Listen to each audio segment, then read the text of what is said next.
好，我们现在开始讲今天晚上的课。今天晚上的课就是一种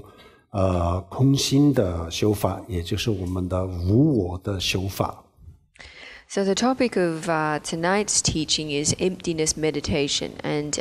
in tonight's teaching I'm going to introduce meditation on no self. 然后空心或者是无我，在这个佛教里面是一个非常非常重要的修法也就是空心，就是整个佛教的精华。Emptiness or no self or not self in the Buddhist teachings is an extremely important teaching. It's in fact the essence of Buddhism. 然后这个修法呢主要就是因为我们的现在的所有的这些轮回当中的所有的痛苦烦恼都是来自于这个自我。And the reason that we have this method of practice is that most of our suffering and affliction derives from self, a sense of clinging to self. 我们的这种对自我的这种执着这个在佛教里面就叫做我执。The attachment that we have to self is referred to in Buddhism as self-attachment or self-clinging. 然后这个我执就是所有烦恼所有痛苦的源头。And this self-attachment is the cause or the origin of all of our suffering and afflictions. 如果我们没有这种我执这样子的话，我们的所有的烦恼还有就是所有的痛苦都不会产生。If we did not have this self-attachment or clinging, then we wouldn't give rise to all of our suffering and afflictions. 那么这样子的话，我们这个有必要修空性，用空心用无我这种修法来断除我们的所有的烦恼这是一个非常有效的方法。So that's why it's necessary that we practice on emptiness and no self in order to eliminate our afflictions. This method of practice is an extremely effective one. 从另外一个角度讲的话比如说我们每一个人都有慈悲心，这个我们昨天也讲过了。但是我们的慈悲心是非常的有局限性那这个局限性来自于什么呢？也是来自于这个自我。So from another angle, we can say that as we looked at yesterday, everyone has compassion, but we spoke about how the compassion that every person has is to begin with limited, and the reason for this also derives from self-clinging. 这个自我我执它就像观鸟的这个笼子一样，因为我们的心就是受到了这个自我的这个约束这样子以后呢，然后他就把我们的心就是关在一个非常狭窄的这样子的这个空间，所以我们的心比如说我们心中的这个慈悲心这些都最后都变成这个很有局限性。So this ego or self-attachment is like a cage that contains a bird. In this way, the ego serves to constrain or restrain our mind so that it is kept within a very narrow, small space. And due to this, our qualities such as compassion are very limited. 比如说一盏灯然后我们把这个一盏灯放在一个不透明的这个瓶子里面这样子的话，这个光就只能就在这个瓶子的里面外面呢这个光是没有办法照亮。It's just like if we put a lamp or a lantern inside an opaque glass bottle, the light would only be able to illuminate the inside of the bottle, it wouldn't be able to illuminate the space outside of it. 然后如果这个时候我们把这个外面的这个瓶子就是把它破碎这样子的话，那这个里面的这个灯光就是一下子可以照亮周围的所有一切。If, however, we were to smash the bottle or the glass that contained the lamp, then immediately its light would illuminate the entire space. 同样的如果我们能够把这个我执断掉这样子的话，那我们的这个慈悲心一下子就是可以就把这些突破所有的这些局限一下子就可以让所有的众生都感觉到我们的这个慈悲心。If we were able to eliminate our self-clinging, then our compassion would transcend all limitations, such that all sentient beings would be able to perceive this compassion. 然后有了这个我执以后呢，他平时就很这个我们想做一件事情的时候他就经常就阻碍不让我们去做而且这些他不让我们去做的这些事情，往往都是最有意义的最有意义、最有价值这样子的事情。And another thing is that this self-attachment or self-clinging, when we want to do something, it often prevents us from doing so. It prevents us from doing things. And in most cases, the things that it prevents us from doing are those things that are most meaningful and most valuable. 比如说我们有10个人就在一个沙漠里然后呢没有水那这样子的地方，离水非常非常远这样子的地方然后呢我就有一瓶水然后我想这瓶水就分给大家我们一起喝这样子的时候我们的我执就出来，他就站出来说这个不能给这不能给，一定要给自己留下来一定要自己喝不允许分给大家他一定会告诉我们这样子。If we imagine that 10 people were in a desert without any water at a place that was very far away from any water source, let's imagine that we had one bottle of water and thought to share it with everyone. At this moment, surely our self-attachment or self-clinging would speak up and tell us that we shouldn't do this, that we should keep the water for ourselves and that we shouldn't share it with anyone. 然后最后他不允许我把这瓶水分给大家，最后就自己喝了。最后自己喝了以后呢，当下虽然这个时候就给自己解渴了，但是呢这就变成了一辈子的内疚就是因为这么几个人都是好朋友然后呢我有一瓶水，这个就是我自己喝了，没有分给别人，那这个就是变成了一辈子的内疚。那么这个主要的是谁干的？就是我们的这个我执干的就是这样子很多很多的事情都是最有意义的这些事情，他就阻碍，他就不让我们去做。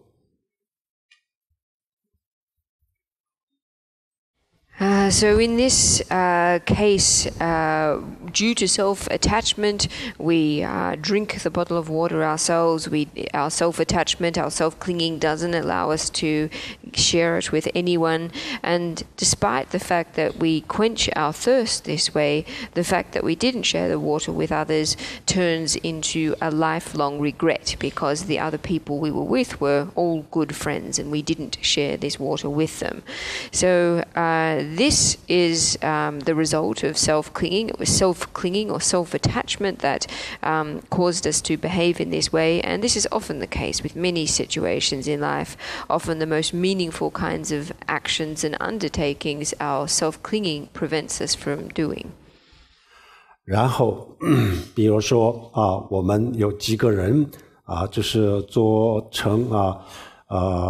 那个比较古老的这个简单的这个船大家做一艘这样子的简单的船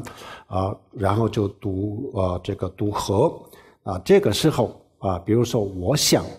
就是我们几个人当中的稍微比较弱一点的比如说年龄大一点的小孩等等我就是想把他们坐在比较安全的地方。那这个时候这个念头一起来的时候呢，然后我的这个我执立即就站出来说不允许最安全的地方一定要你自己做最安全的地方其他人不要管我一定要自己一定要坐在最安全的地方最后呢要把这个位置这个也就没办法给他们最后就自己上去坐在最安全的地方。Or if we imagine that some people are crowded aboard a boat, an old-fashioned boat, and this boat is crossing the river. Let's just say that on the boat there are some old people and some young people, and one thinks to make sure that they have a safe seat on the boat. As soon as this kind of thought arises, immediately one's self-attachment or self-clinging will kick into action and will tell oneself that no, one shouldn't do this, one should take the safest seat for oneself, and one shouldn't pay attention to others. And so due to this, then one takes the safest seat for oneself. 最简单的比如说我们10个人或者几个人就是睡在一个房间，然后这个房间就因为外面下雨漏水只有一个地方是不漏水的那这个时候呢我想这个不漏水的这个地方呢让其他人稍微弱一点的人去睡我就睡在这个漏水的地方没关系我可以但是这个时候由我们的这个我执出来站起来说这个地方这个不能让给别人这个地方一定要我自己睡其他人让他们到这漏水的地方去睡这地方一定要我自己睡最后呢这个事情有做不成 Or perhaps the simplest example is 10 people in a room, it's raining outside, it's leaking everywhere in the room except for one place. There's only one dry place. And let's just say that as soon as the thought arises to let the weaker members of the party sleep in the dry place, one's self-clinging or self-attachment immediately says, no, you can't do this, you should take this dry place for yourself and let the others sleep in the wet places. 还有就是我们前几天讲的比如说有人说我们长得不帅不漂亮说我们长得丑这个时候呢然后我们马上就会生气其实这个我们前几天讲过比如说他说的是我们的肉体肉体他是无所谓他根本就不会生气的然后呢我们的意识呢他根本就没有说你的意识这个长得怎么样丑不丑他根本就没有讲但是呢就是我就生气了那这个生气的主要的原因是什么呢又是这个跟我这个我执有关系本来就是如果我们按理来讲他说的是肉体但是肉体他不会生气的然后呢他没有说我精神但是精神就生气了就是这样子很多很多的时候就根本就不需要生气不需要产生这些烦恼啊，经常都产生这样子的烦恼。那么这些烦恼它是为什么呢？我们刚才讲明明知道他说的是肉体啊，肉体不生气，然后我们明明知道这个我们生气的是我的精神啊，但是他根本没有说我精神啊长得丑啊，那为什么呢？有是跟这个我执有关系。Or as we talked about a few days ago, let's say someone insults our appearance, says that we're ugly or unpleasant looking, we get angry, but of course the person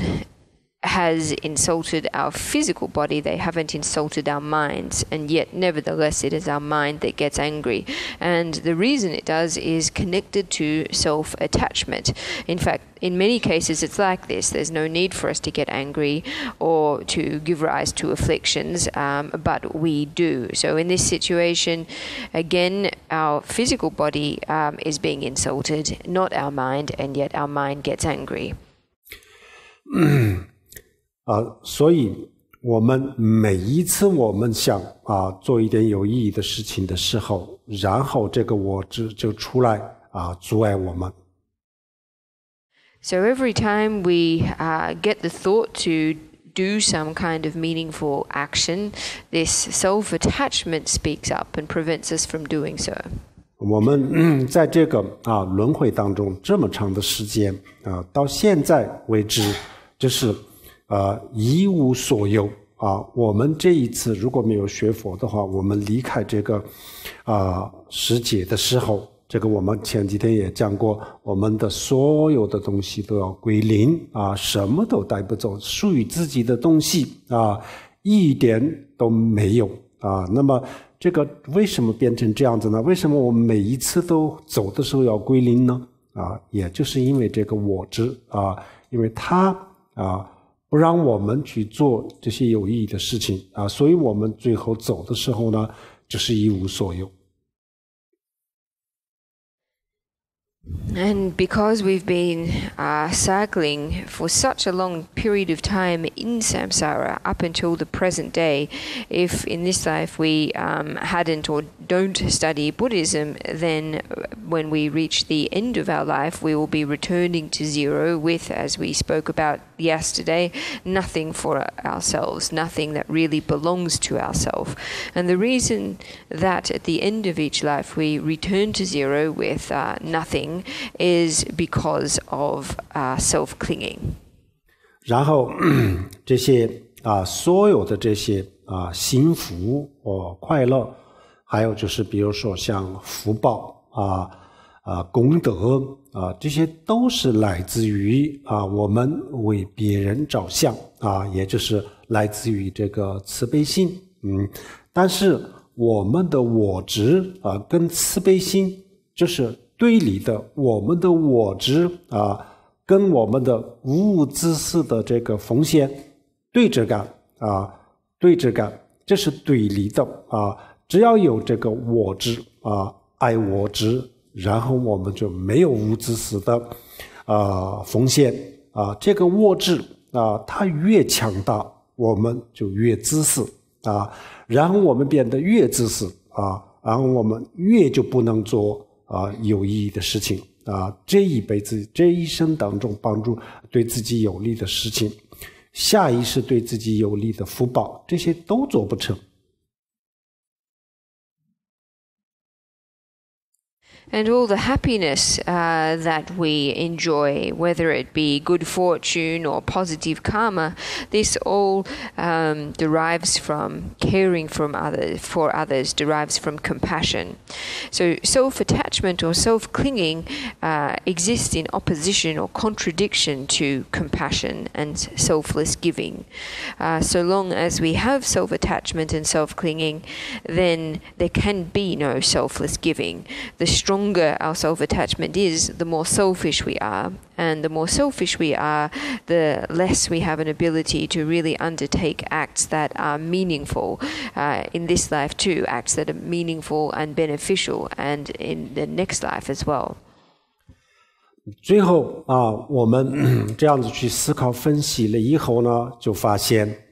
这个我执跟我的所有的烦恼啊，还有就是所有的追果啊都有关系，它就是这一切的这个来源啊，所以就发现了这个问题以后呢，佛教就是首先我们要把这个我执给端掉端掉了以后呢，然后我们可以做很多的随时都可以做很多有意义的事情所以把我们的心从这个我执当中解放出来这叫做解脱，这个是大乘佛教或者小乘佛教都觉得这个非常重要。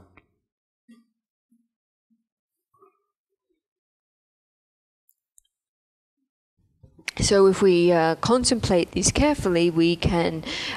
recognize that self-clinging is the root of all of our afflictions and negative karmic actions, that it is the origin of all of these. Once we discover this, then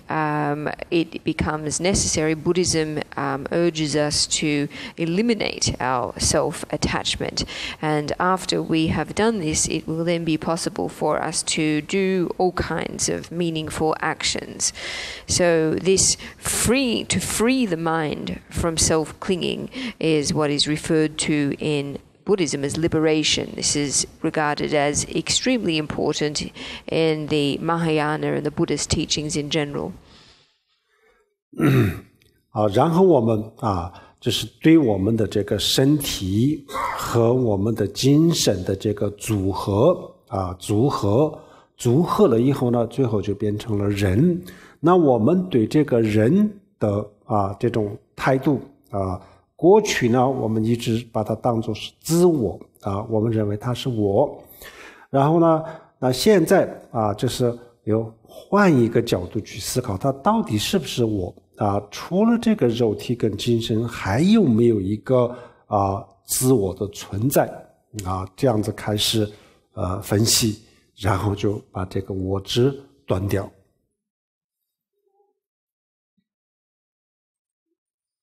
So it's through a composition of a physical body and a mind that we have a human. But what we need to do now is, and the attitude that we have had in the past is that these two things together is our self.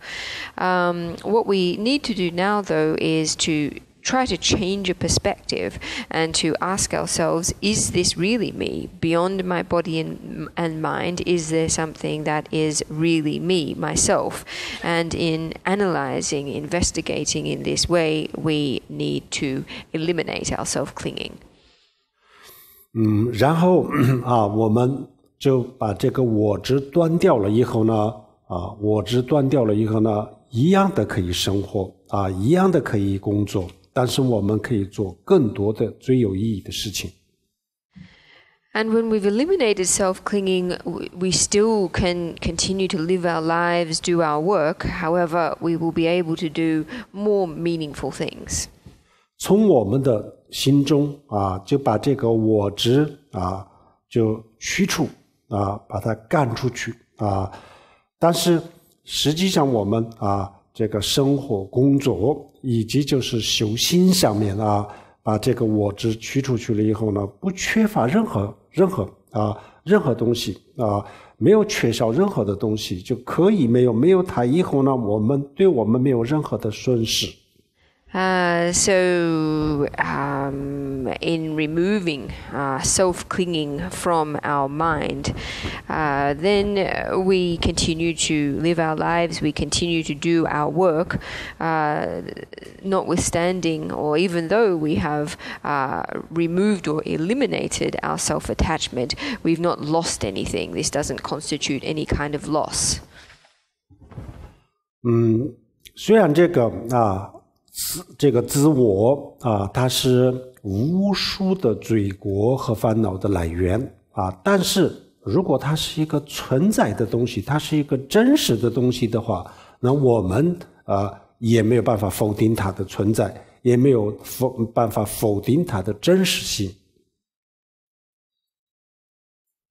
even though the self is the cause of countless afflictions and negative karmic actions, if it were really real, if it were truly existent, then we wouldn't be able to negate it.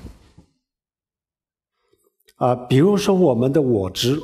就是从某一个角度去看上去它就是一个真实的，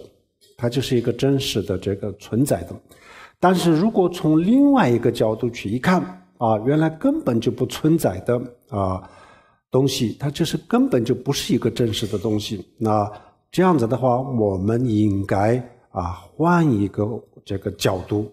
去看它。So from one perspective, we can say that our self does really exist. However, from another perspective, we can say that it does not really exist at all. So really what we need to do is to change a perspective or change the perspective that we look on the self from. 那么我们现在就是要有一个非常这个准确的一个这样子的逻辑去观察它是不是存在，它是不是真实存在的。So what we need to do is to apply a very correct manner of reasoning to test whether or not the self is truly existent. 首先我们要知道这个佛教讲的空性和无我是不是所有的佛教徒都要去修或者是不是任何一个时候都需要用它来解决我们的烦恼不是这样子，不是所有人要去修想修可以修然后呢也不是所有的烦恼都用这个方法来解决当然这个方法是可以解决所有烦恼的根但如果我们暂时不想断除它的根，只是想暂时控制一下，临时控制一下的话，那就用不上这个空性可以不用，可以不需要用这么深的东西。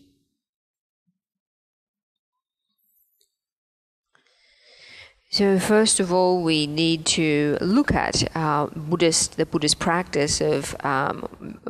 emptiness and practices of no self. Is it the case that these are practices that all Buddhists need to do? And is it the case that we should rely on these methods for resolving all our problems? The answer to both of these questions is no. If meditating on emptiness and no self is something that you want to do, you can. At the same time, emptiness and no self not necessarily, they don't have to be the methods that we use to address all of our issues, even though these practices, these methods are capable of eliminating all of our suffering at the root. If we are not interested in doing this, if what we are seeking is not a complete elimination of suffering at the root, but rather a temporary control of suffering, then it's not necessary for us to practice methods that are as deep as this.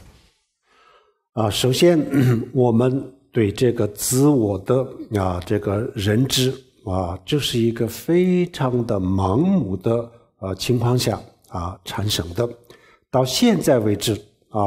我们的概念当中的这个自我是一个非常非常模糊的概念根本就没有一个具体的东西，这是一种抽象的概念，而且这个抽象的概念如果我们就不思考这些问题的话它显得非常的真实但是如果我们静下心来就去思考一下到底什么是自我，这样子的时候就是越观察越模糊越思考越模糊，最后根本就不知道到底什么是自我。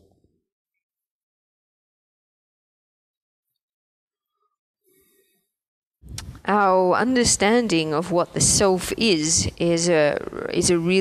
relatively blind understanding. Up until the present time, our understanding or conceptualization of self is very blurry and imprecise. In fact, our notion of self is a very abstract one. If we don't contemplate it, it seems to exist, it seems real. But however, if we think about it more deeply, if we contemplate it, then in fact this concept of self becomes even more blurry and unclear until we finally end up wondering, what is this self? 大家要动动脑筋去思考一下，这个是一个非常有意义的事情而且对我们来说是一个非常重要的事情这个就除了佛以外，科学家、哲学家，任何一个人都没有发现这个问题那这个问题呢我们现在自己去通过这个佛的这种思维的方式去思考的时候，立即就会发现非常的容易，一点都不模糊原来就是真的是它是一个抽象的概念，根本就这个所谓的自我根本不是一个具体的东西，没有一个具体东西，我们很容易一下子就会发现所以这个是一个对我们的生命当中就是一个非常有意义的事情，因为这个是对自我的认知我们对外面的物质很多东西都是很了解但是我们对自我的这种概念是非常模糊，不知道自己是什么，所以这个一观察的话就我们立即就会发现它的真相。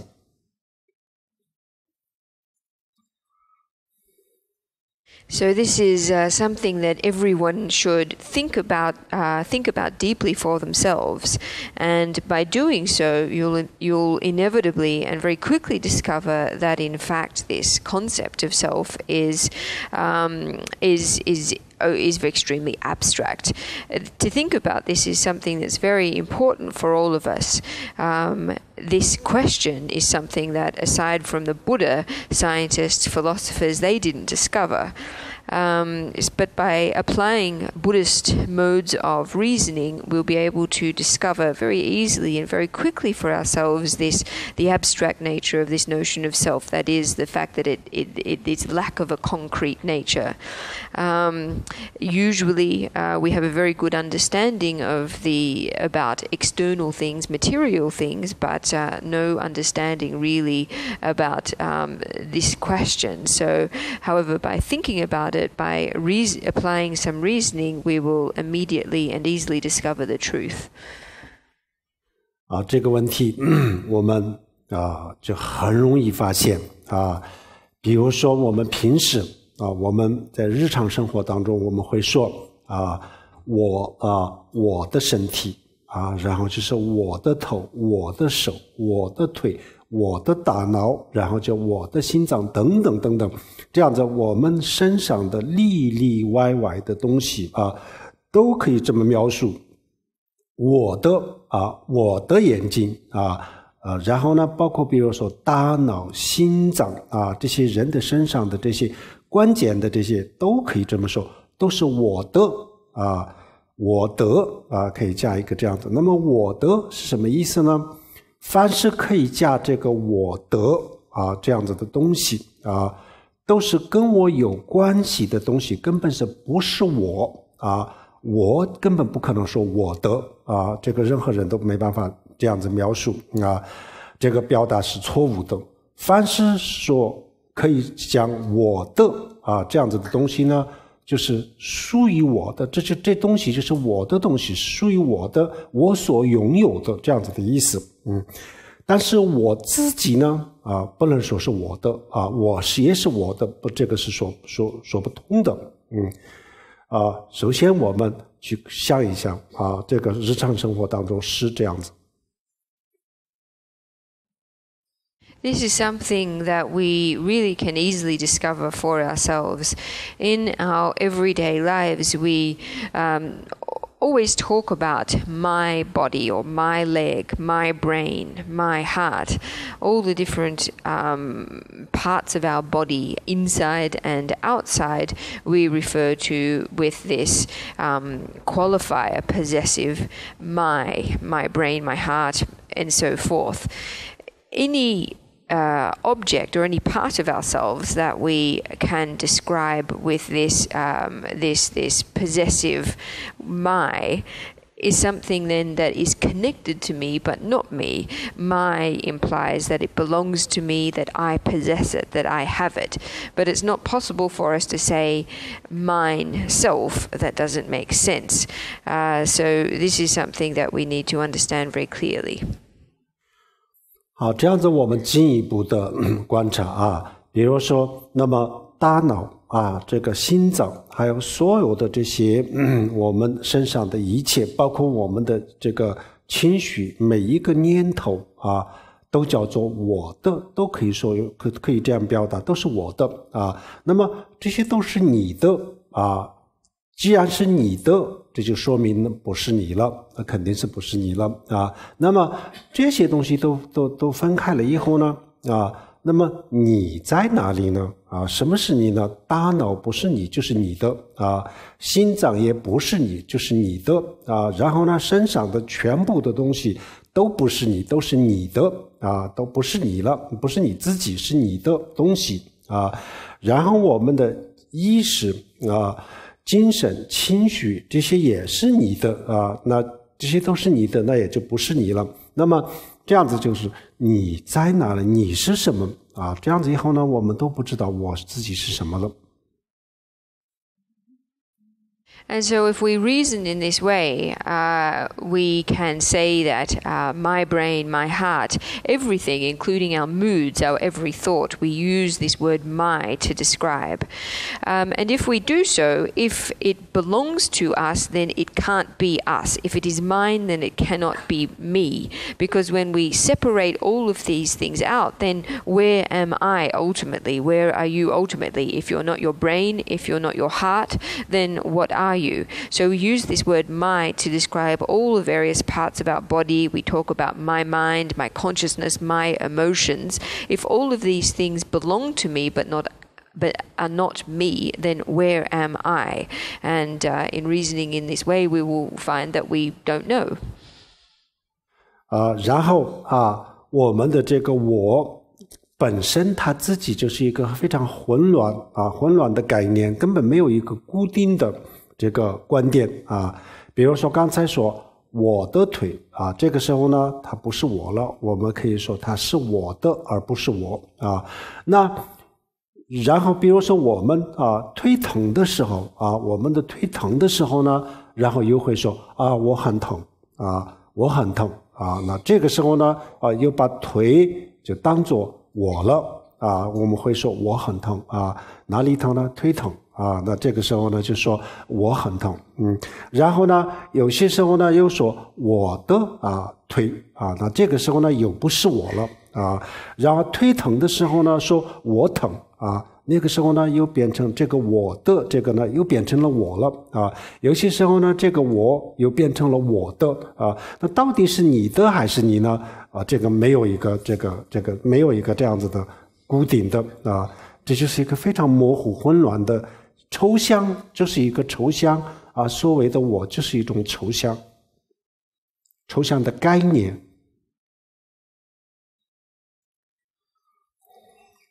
So this notion of me, or this notion of self, is one that is very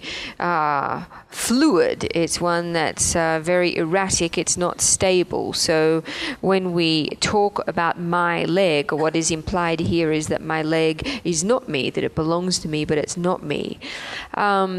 Sometimes, though, we mix this together. So we talk, let's just say that our leg hurts. Sometimes we say, oh, I hurt. And so in this situation, we conflate our leg with us. We conflate the leg with the self. So if someone were to say, oh, where do you hurt? We'd say, oh, my leg hurts. And then all of a sudden again, we would be separating the leg from ourselves. So sometimes when the leg is the self, sometimes it is something that belongs to the self. So we can see in this way that concepts of self are not fixed. They're abstract, arbitrary concepts. 然后我们进一步的在观察的时候，然后我们越观察就越能够发现这个自我确实是一个不存在的这是一个我们自己想象当中的一个概念而已。And so by analyzing it even one step deeper, we will discover that this so-called self doesn't really exist, that in actual fact it's just an imagined concept. 好，这个明白了以后呢，我们开始这个大坐去思考大坐去思考。那思考的时候，首先我们对我们的身体进行观察进行观察。那么我们的这个肉体上有没有这个自我的存在，要这样子来观察。然后我们再进一步的观察我们的精神我们的这个意识情绪那这个上面或者这个当中有没有一个自我的存在。这样子观察，如果这两边都没有找到一个自我合理的这样子的存在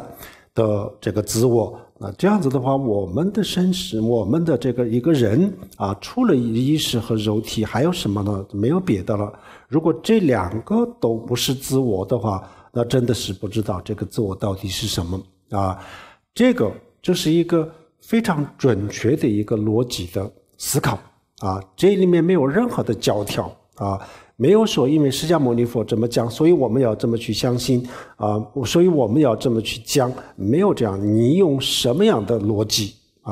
用什么样的思维的方式都可以这是一个。另外第二个，这里面没有任何的信仰的成分这并不是说因为佛这么说，所以我们要去这么去信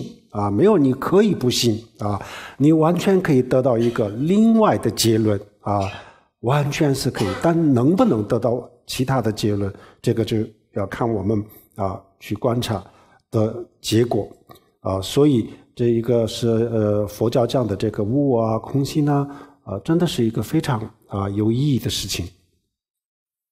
So in understanding this, we should begin our contemplation, to begin our contemplative meditation. And during this meditation, what we do is observe or investigate our bodies. We first start off with our physical body, and we ask the question as to whether it's possible to locate a self in our physical body. Then we move on to our minds, our consciousnesses, our emotions, and so on, and ask whether or not it's possible to locate a self amidst these. And if through our investigation we are unable to locate a self, a legitimately existing self in our physical bodies or in our minds, then we have to ask, well, besides the mind and body, then what else are we? If neither of these are self, then what is the self? Where is the self?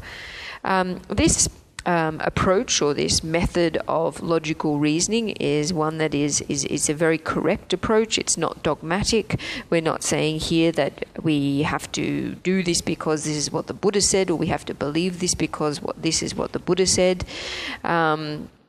At the same time, it's not predicated on faith. It's not premised on faith. There's no ultimately it's an application of reason, and anyone can do this reason, and they are free to arrive at a different conclusion. However, whether or not they would arrive at a different conclusion, we'd have to wait until they do the reasoning. So no self and emptiness are very meaningful aspects or components of the Buddhist teachings. 然后我们一个人的身体的基本的这个单位就是细胞。The most basic physical unit of the human body are cells. 然后我们的这个身体一个人的身体有40万亿到60万亿的这个细胞有这么多的细胞构成的也就是说我们的这个身体除了这些细胞以外是没有什么所谓的身体。And this physical body of ours is made up of a vast number of cells. I can't say in English this number of cells that Kempo just said in Chinese. It is, I think, 4 with something like 12 zeros after it, to 6 with 12 zeros after it. So what Kempo said was that besides these cells, there is nothing else. That besides cells, we are nothing else. 比如说我们在沙滩上把很多的沙子堆积起来做一个人的身体那样子，或者是像一个某一种建筑物比如说佛塔、佛像，或者是普通的建筑物。那从远远的看就像个建筑物，就是一个整体的一个建筑物但是实际上这个建筑物除了这个一粒一粒的沙子以外这里没有任何的其他的建筑物。其实这个建筑物就是一个无数的这个沙子堆积在一起同样的，我们的这个人的身体除了细胞没有别的东西，就是无数个细胞堆积一起然后像我们的肉眼这么非常非常这个迟钝的感官去看的时候，然后全部都变成了模糊了，然后就变成在我们的眼里它就像个人的身体。So we can say that it's like at the beach, if we were to pile up a heap of sand and to make, say, a human body or a sandcastle, a building or a stupa or something like this. When we look at it from afar, it seems like it is a whole building or a whole structure. But in actual fact, it is nothing besides from countless grains of sand piled up and compacted together. And so too it is with the human body. In actual fact, our human body is comprised of a countless number of cells. However, when looked at, when viewed with the very limited sensory faculty of our eyes, it appears to take the form of a whole intact body. 如果这些细胞我们再把它分解的话，那最后就是变成了这个分子原子了但是呢，现在是不需要去想那么这个深就到了这个细胞就可以了。那么我们可以大家看看那个细胞的照片它像一个什么样的东西，它长什么样的东西那么这细胞我们怎么也想不明白这个细胞是我这就是它就像一个城堡一样的。你看看这个里面的结构它们的这些功能大家去看看，这根本我们怎么也想不明白，它就是我。但如果它不是我的话，那么也没有别的了，就是这些。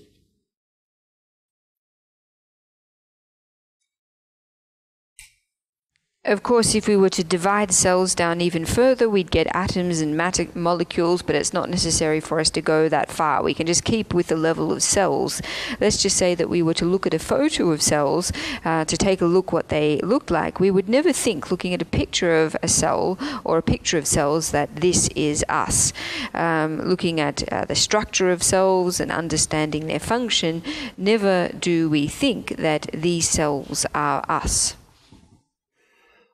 具体的大做的时候呢，我们具体的方法呢，就是先把这些理论学好然后呢多看一下这些人体的结构它的这些细胞，然后细胞的结构全部了解一下。这个之前我们不是说闻思修吗？闻和思考通过听闻和思考就把这些全部了解好。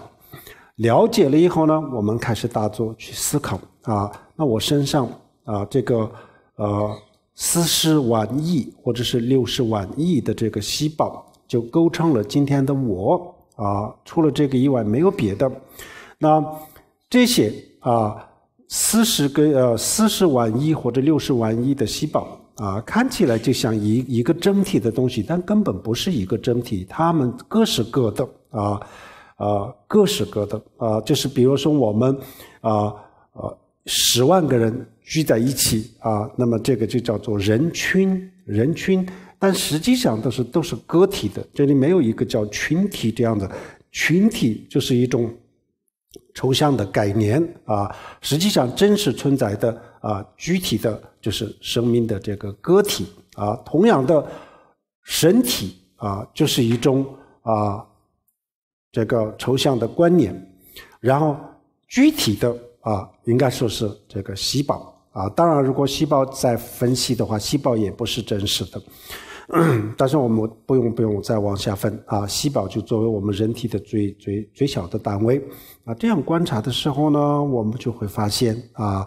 这个身体肉体上面呢，确实除了这些东西以外，没有我了啊。但如果这个我们刚才讲了啊，比如说细胞，我们去看一下它的这个结构啊，这个是不是我呢？这个我刚才讲过，根本是不可能的。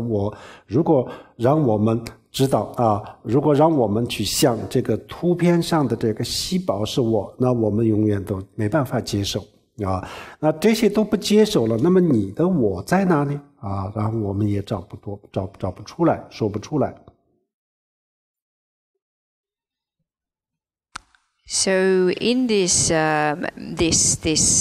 analytical contemplation, what we first need to do is to understand the theory behind it. So we need to get a good understanding of the physical structure of the body, and particularly cells and their structure. So when we talk about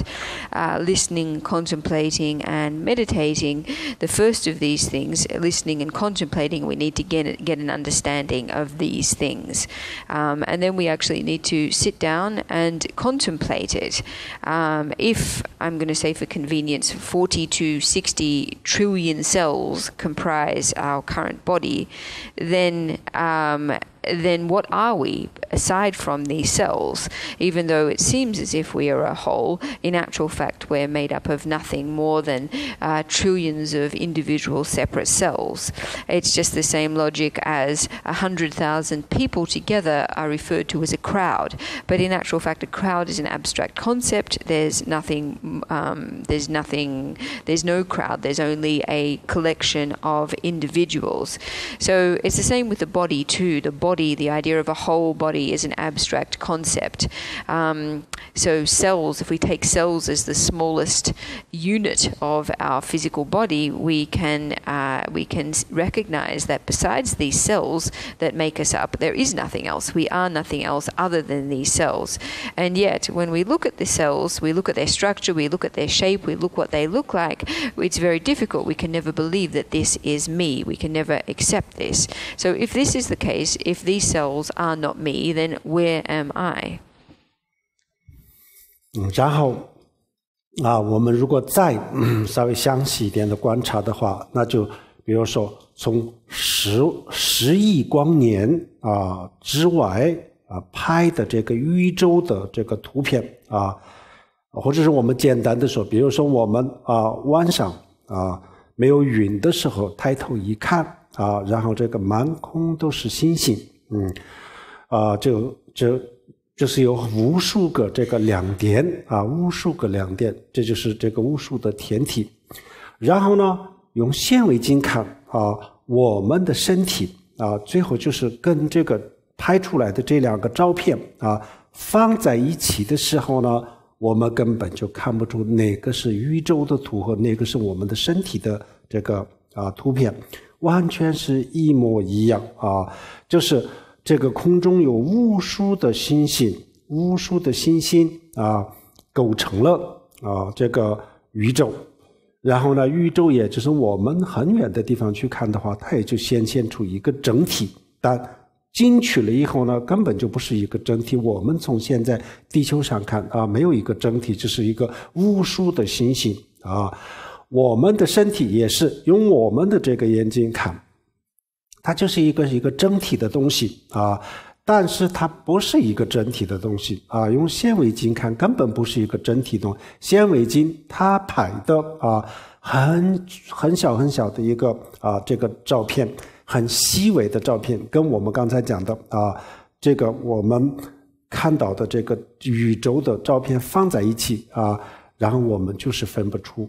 哪个是我们身体的照片，哪个是我们的宇宙的照片所以呢，我们的身体就是如果细胞再往下分的话，那就是就这么一个空间当中有无数个非常非常细微的这些粒子就是无数的粒子，一大堆的粒子那么这个就更难了。那么这个无数的粒子当中哪一个是我如果说都不是我那么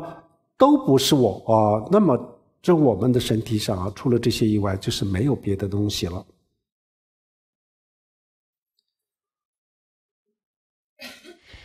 And if we take the example of the nighttime sky, the sky on a very clear night when there are countless stars across the sky. If we were to take a picture of the sky like this and then were to compare it to a picture that was made by a high-powered microscope of our bodies, then it would be very difficult to discern which was a picture of the universe or a picture of the stars at night and which was a picture of our body. In fact, they would look exactly the same. With our body, it is the case that it appears to be a whole, it appears to be one thing. However, when we look at it under the microscope, it is not. It's just made up of countless microparticles. And so if we were to divide cells even further into even smaller units, then all we would have with our bodies, all our bodies would be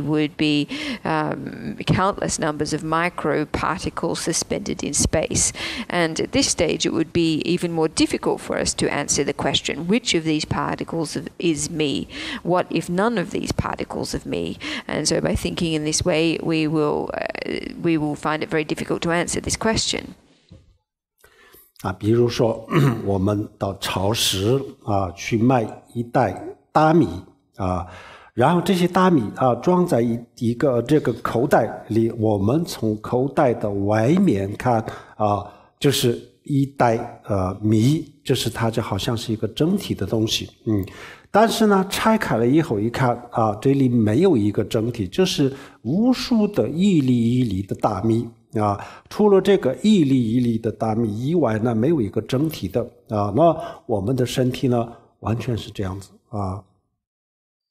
And it's the same if we were to go to a supermarket and buy a bag of rice. It would appear that we have bought one bag of rice and that this is a whole, but actually when we open it, we find that it is not one whole unit, but rather it is countless grains of rice. And it's exactly the same with our physical bodies too.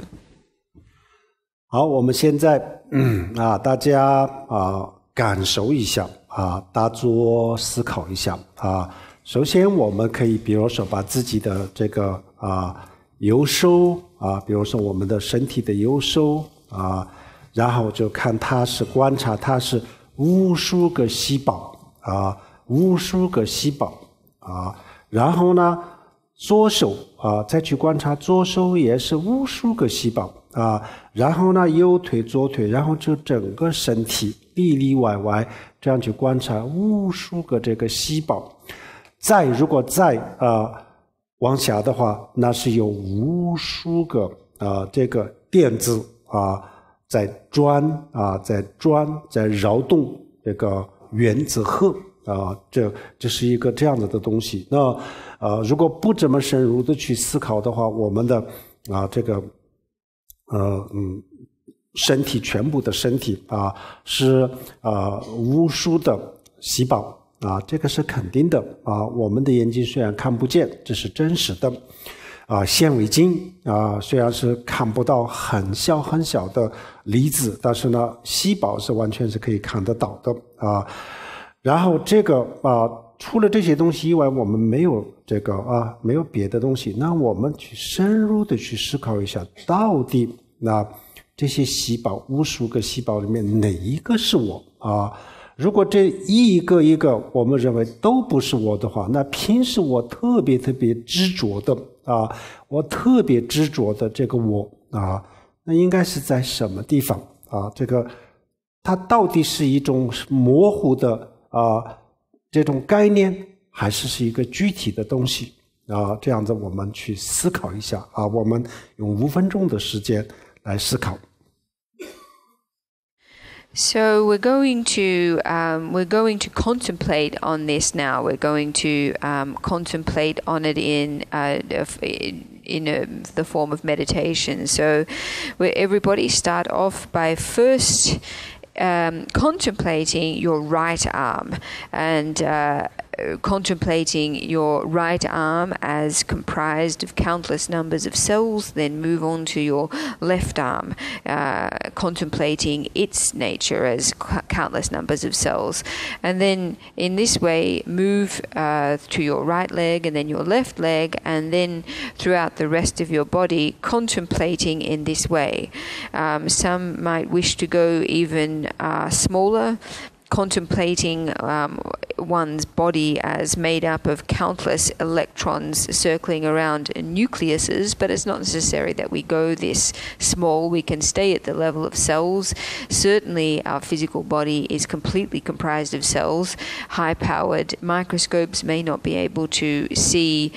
smaller particles, but they can definitely perceive cells. And in fact, we are made up of nothing else besides cells. So in observing our body in this way,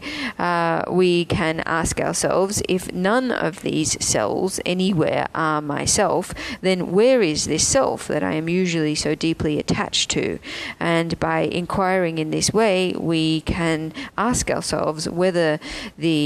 our concept, whether self in fact is a concrete thing or whether it is just a blurry abstract concept. 好，现在我们大家请大家做好这个大坐的这个姿势啊。这个我们前几天讲过了，这个姿势我们今天就不讲啊。我们把简单的说就是现在我们因为坐在这个椅子上啊，腿不能盘也没关系，能盘的话也可以手这样子啊，我左手放下面，右手放上面这样子。然后就放在这个肚脐下面4个手指丹田这个地方啊，然后呢身体要端正啊，然后呢头稍微往前低头，然后呢眼睛就往下面看啊，往前看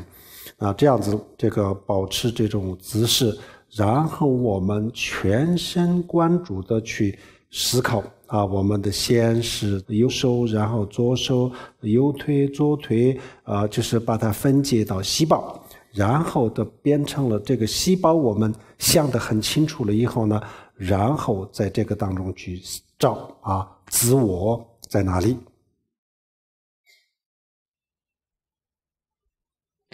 So everyone, please adopt the meditation postures that we talked about yesterday and the day before. Take your seats. It's not necessary to sit cross-legged, although you can if you want. Please put your hands in the meditation mudra and place your hands 4 fingers below your navel. Sit upright. And have your gaze lowered and maintain this posture. And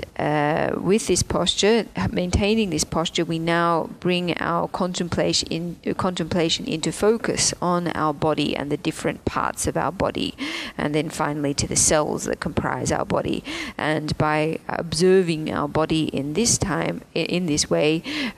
we should seek to locate where is our self. 好，我们现在开始用5分钟的时间去观察，请大家静下心，全神贯注的认真的去思考，我们认真的去看一看这个自我是什么。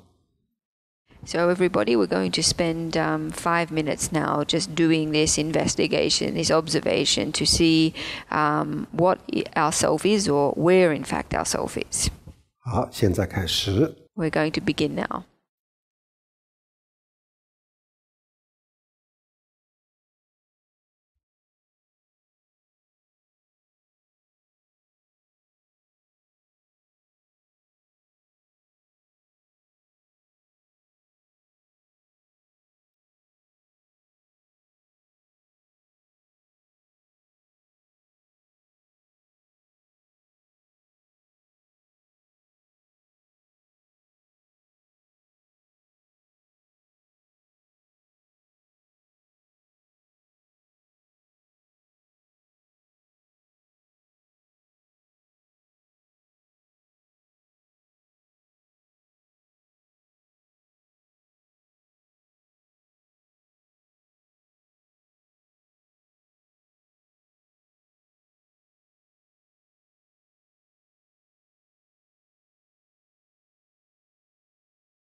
好，5分钟。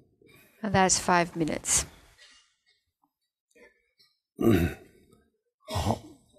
好，然后我们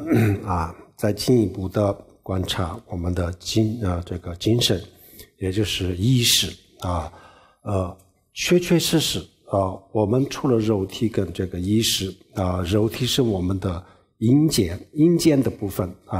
精神意识这是我们的软件的部分，比如说一台计算机除了这2个以外是没有其他的。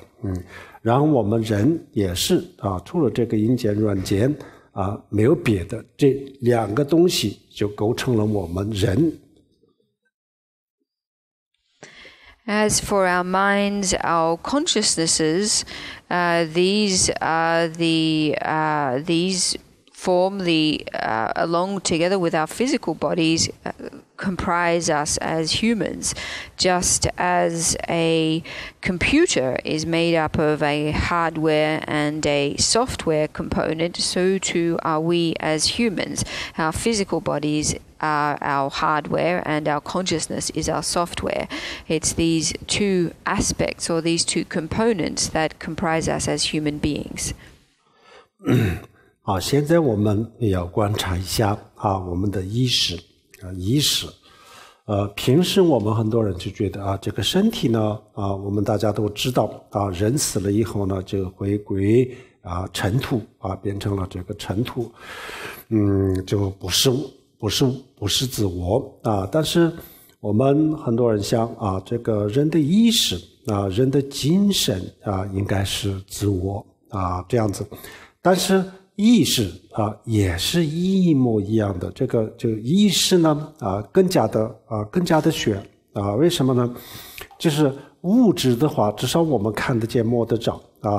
我们的很多的感官都感受得到，但是我们的意识呢，我们的感官都感觉不到，它只有意识它自己感觉得到它的存在。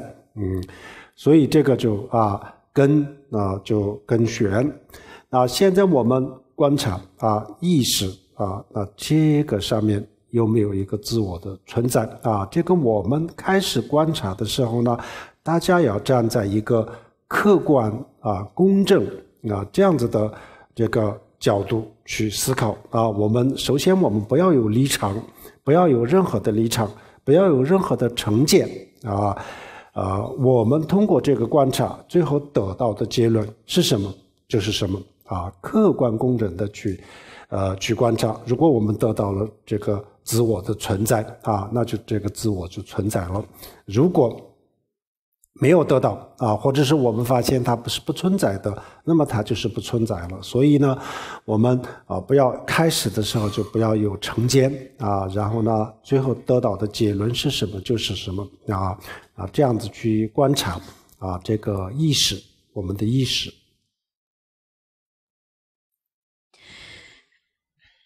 As for our minds or our consciousness, well, actually our physical bodies, when our physical bodies die, they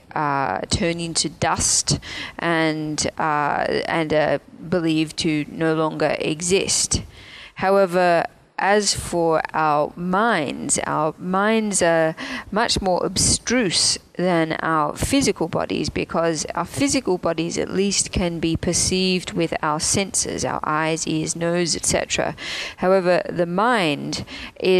or the consciousness is only something that is able to be perceived by mind or consciousness itself. So as now we need to interrogate whether or not self exists in the mind, and we need to do this in a fair and objective way, without preconceived positions or preconceived opinions or prejudices. That is, we need to perform this interrogation in a completely objective way. If we do so and discover that self exists, then we can determine that it exists. However, if it doesn't, if we discover that it is not there or it doesn't exist, then this has to be our conclusion. 那意识我们平时叫做意识流意识流是什么意思？就像河流、电流一样，看起来从表面上看它就是一个连续性的但是这个意识流实际上呢，它没有一个连续的东西没有连续的东西，因为我们的这个意识呢就现在当下它存在的确实是存在的意识，不是意识流这个意识流当中的一个非常非常短的一个阶段。那这个短到什么程度比如说可以把1秒钟分到1万个那这样子的话，现在存在的就是1秒钟的1/10001秒钟的1/1000，我们的意识流的1秒钟的1/1000，它现在存在。这个之前的都是过去，都已经消失了不在这个世界上，任何地方都找不到，已经不存在。然后这个1秒钟的1/1000的之后的都叫做未来，都没有诞生没有出生，没有出现没有出现等于就是根本就不存在，它将来会出现，但是呢，现在站在现在的这个角度去思考，那它也是不存在的。那么唯一存在的唯一存在的就是这个1秒钟的1/1000然后它的这个生和灭的时间很快，这个速度很快，我们看起来就像一个连续的东西，但是这里没有连续的东西。So when we talk about the mind, we often talk about the mind stream, this idea of a stream, or a current, an electric current or a river current. Even though it appears on the surface, however, that our mind is a continuum or a stream, in actual fact it isn't. That is the only sense in which our mind exists is in this very moment, in this very moment. And this is an extremely short fraction of time. In fact, it is so short that we can divide the period of time for which the mind truly exists into 1/10,000th of a minute. This is the fraction of time that the mind is truly existent for.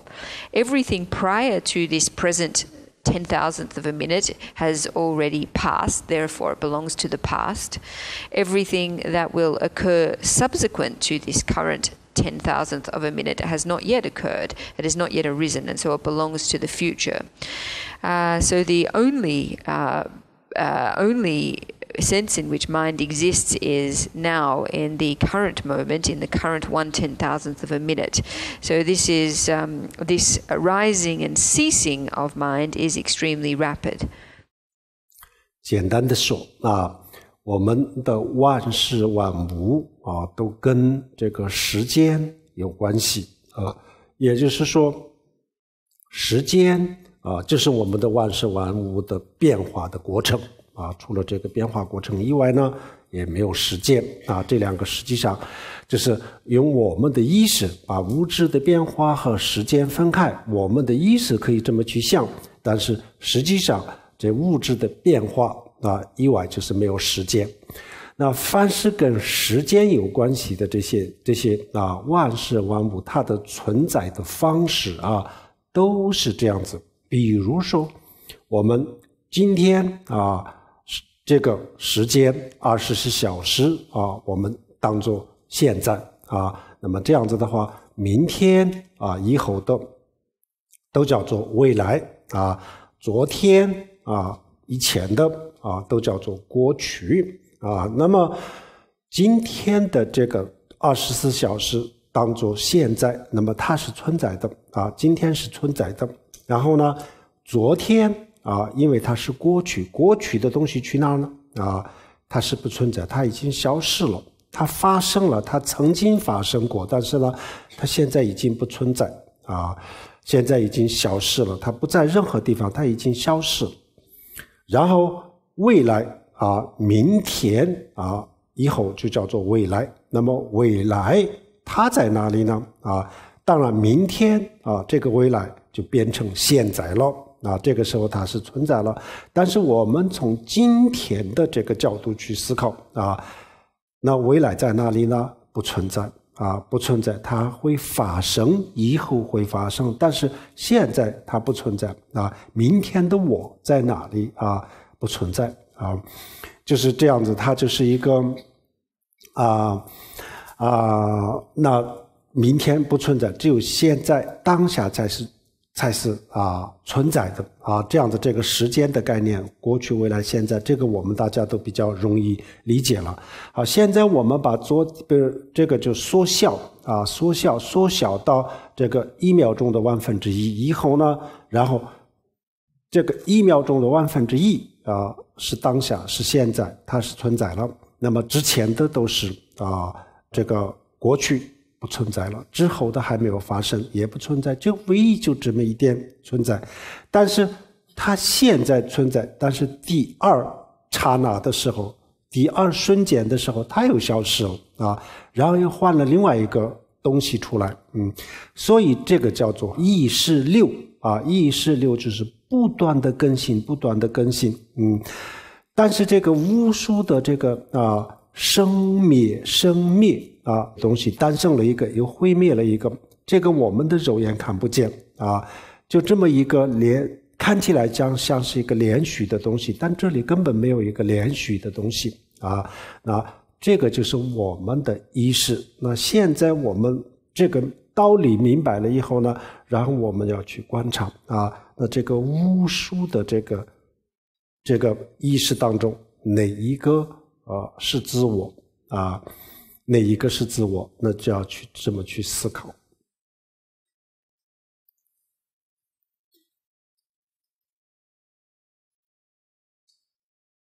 So all phenomenon is connected to time, and in fact all phenomenon are nothing but exist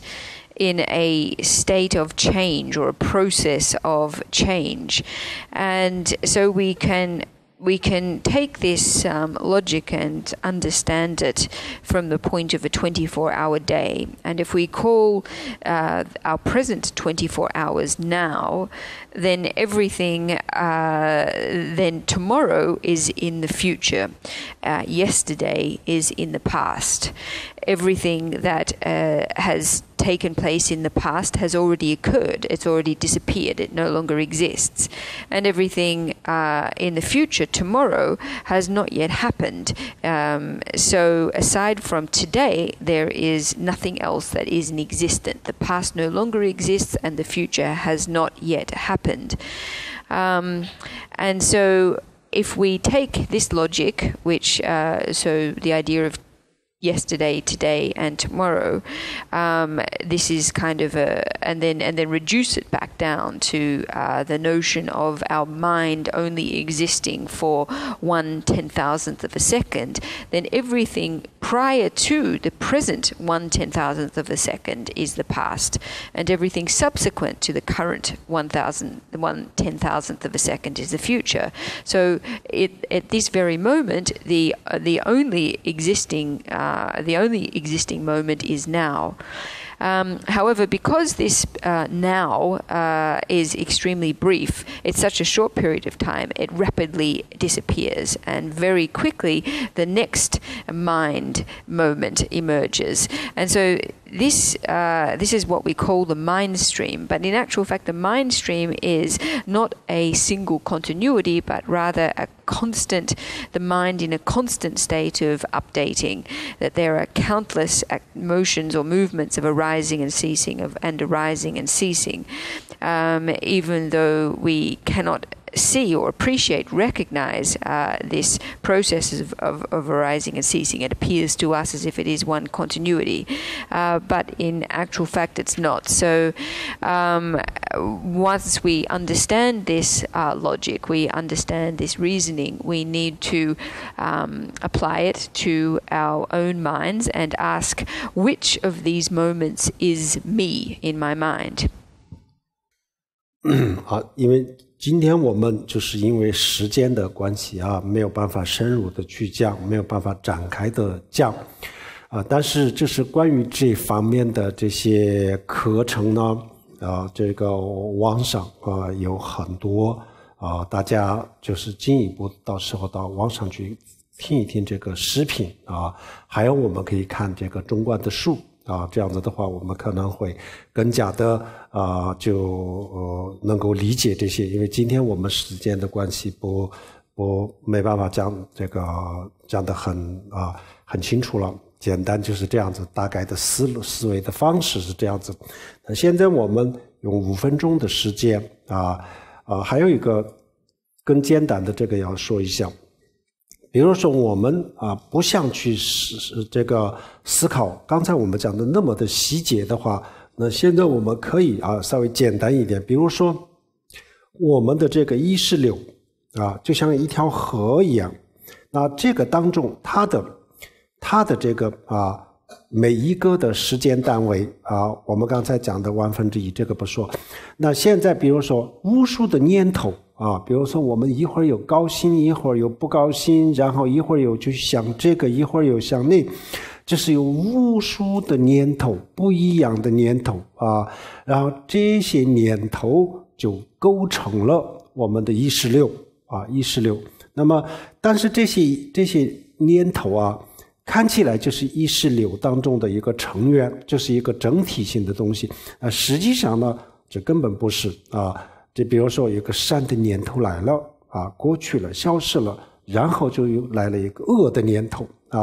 然后一会儿有就开心了，一会儿不开心一会儿有想过去的，一会儿有想未来的实际上这两个不是关联比如说我去想过去的事情想完了，这个念头不存在，消失了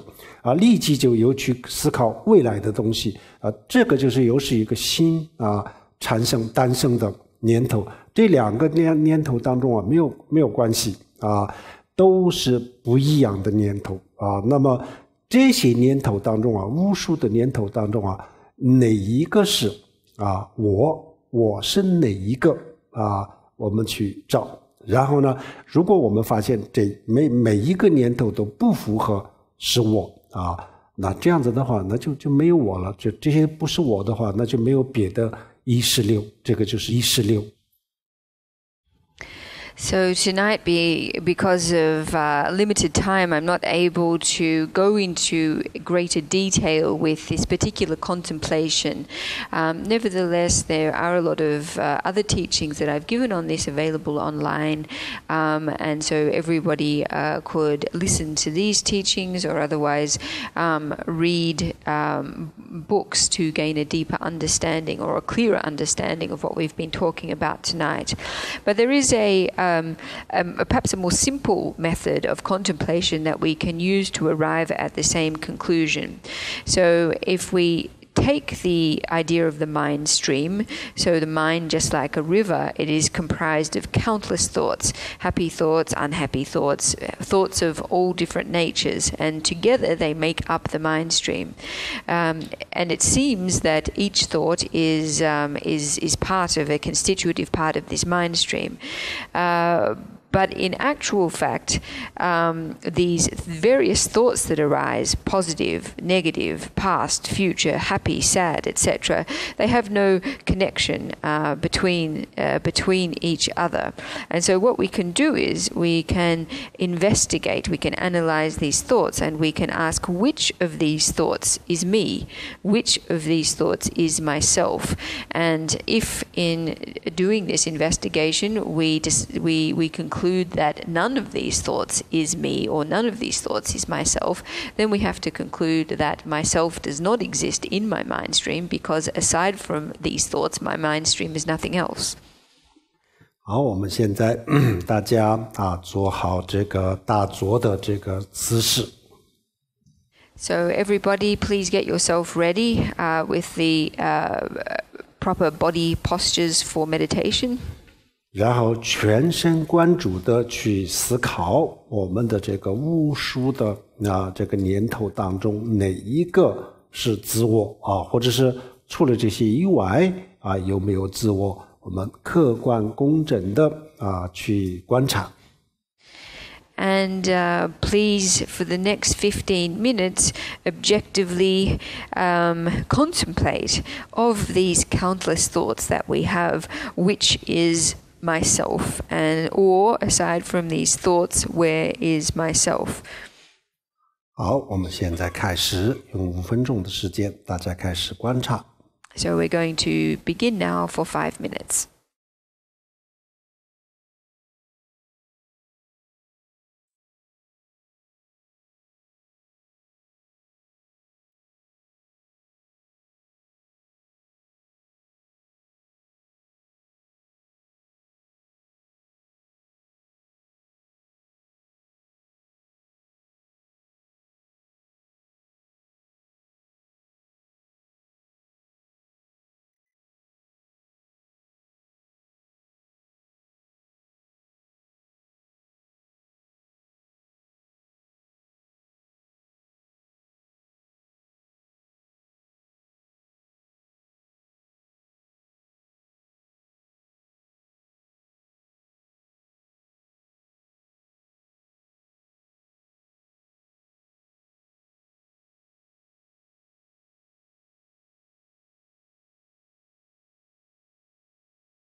好，5分钟了。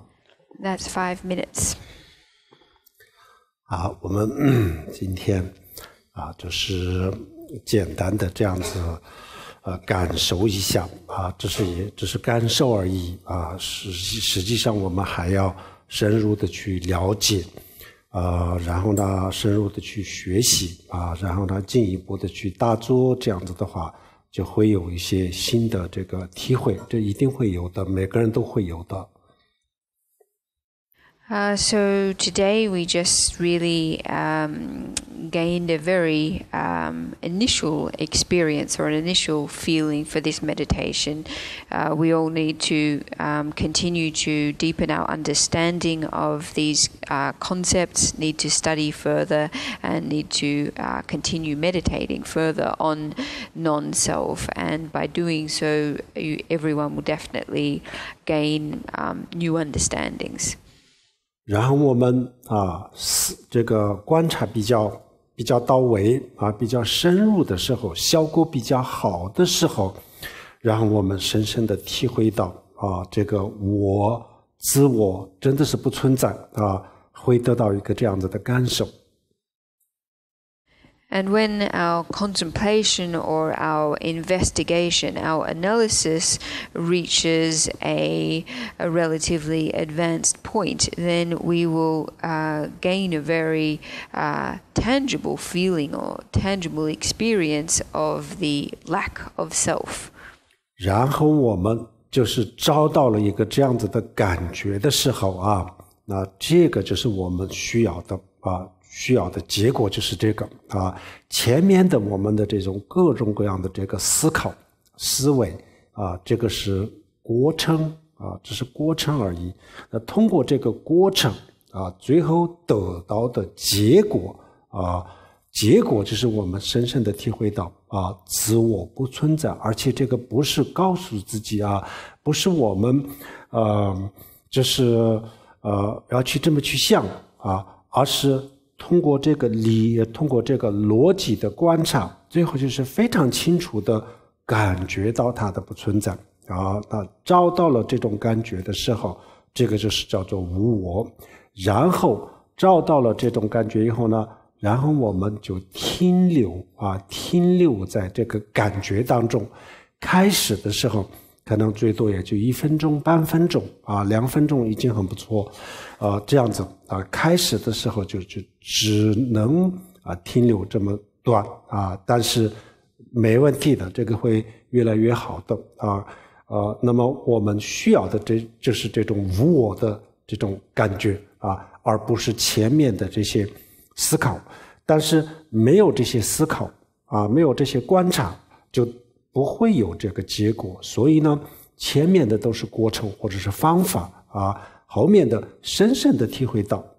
自我不存在，那就是得到了这个结果。如果我们一直都没有这种结果的话，那这个我们的思维还不行还没有对反复的思考找到了这种感觉为止然后就停留在这个当中2分钟1分钟。如果是能够停留1分钟的话，那这个叫做我们修了1分钟的无我如果我们能够停留2分钟那么可以说我们修了2分钟的无我，2分钟的空心可以这么讲。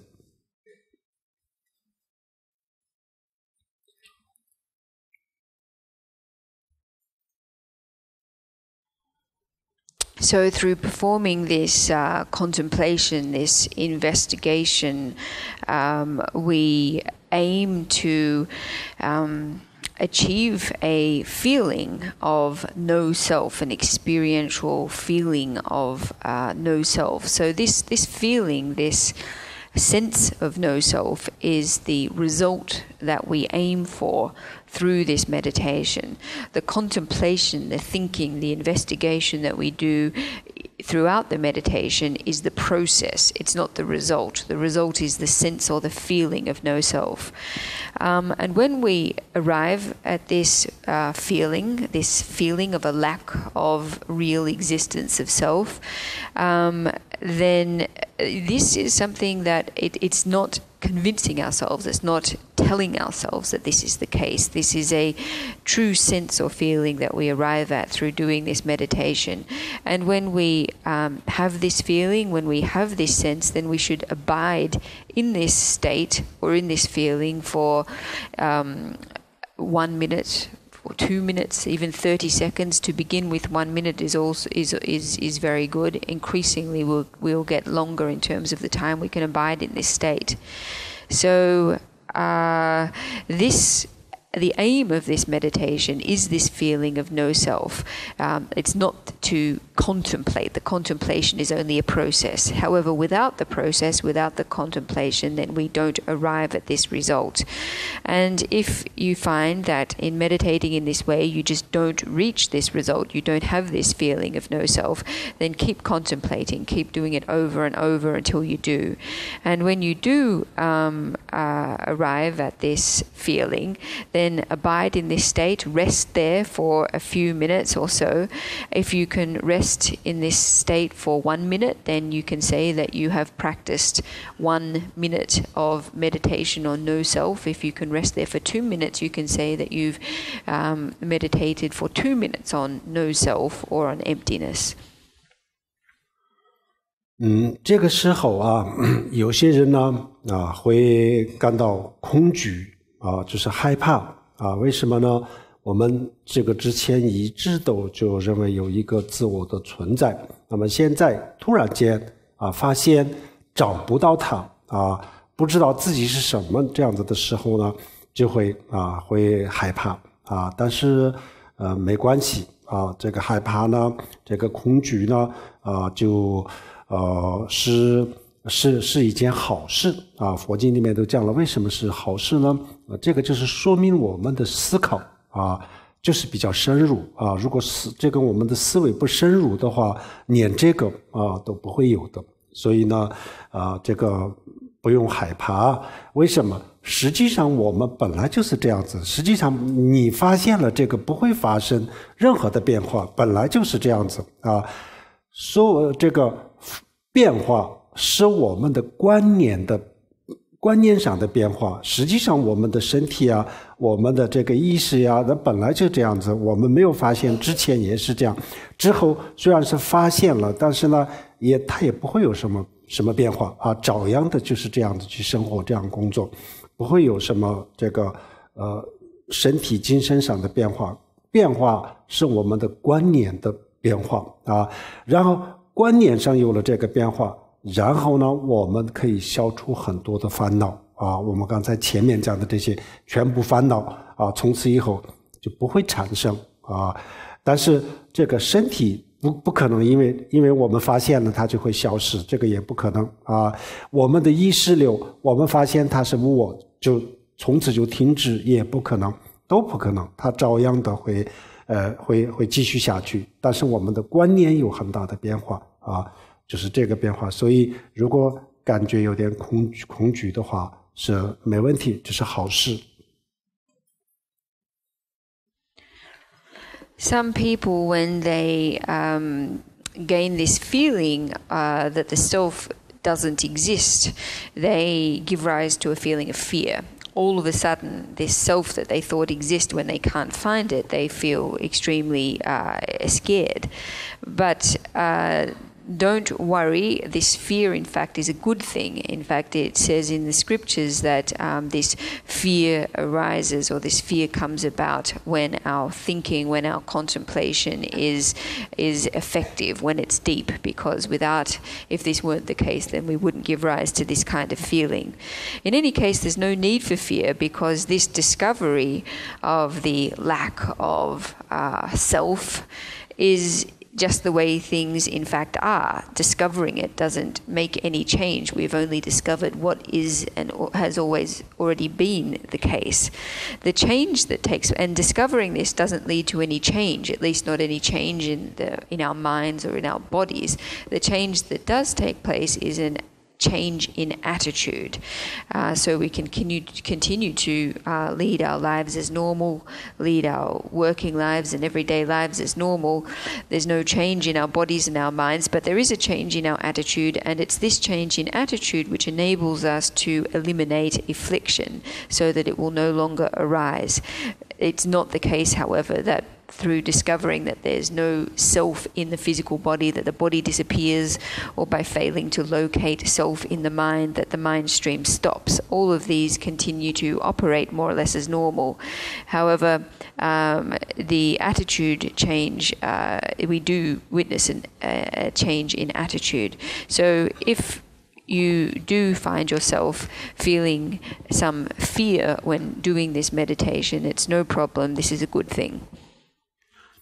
这个时候还有一个问题呢，我们必须要了解。如果这个我们无我呀、空性啊这些没有了解好的话，就是会出现很多的矛盾比如说，那么我不存在，那么谁在修谁要成佛呢？谁要去学佛呢？等等，这些问题都出来了。那么这个也要简单的说一下那这是为了解决这个问题佛教就讲二谛二谛。那这个我们今天就没有时间讲，大家可以去学习。简单的是我们前几天讲过了，比如说这朵花它本来是没有颜色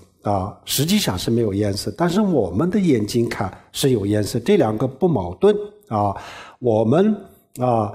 知道了它是没有颜色但是呢，我们虽然是明白了，但是我们凡是用我们的眼睛看，它永远都是有颜色的但是我们的意识之前呢，对这个颜色很有执着，我们认为这朵花是有颜色那后来就知道不是它的颜色，而是我自己大脑里面的画面。这样子以后呢，我们的观念有所转变但是花只要用我的眼睛看，它永远都是这样子，没有什么变化观念有转变，就是这样子。所以我们在这个观察的时候，我们发现了它的真相，真相是没有自我的，不存在的然后呢，用我们的感官看的话，那当然了，我人在这里怎么可能不存在呢然后呢，现实生活当中人存在的那这两个是不矛盾。那么前者就是说无我是真相，它的真实情况就是这朵花没有颜色一样。然后有我的存在那它的现象不是它的真实的情况，就像这朵花在我们的眼里有颜色一样，这两个不矛盾的。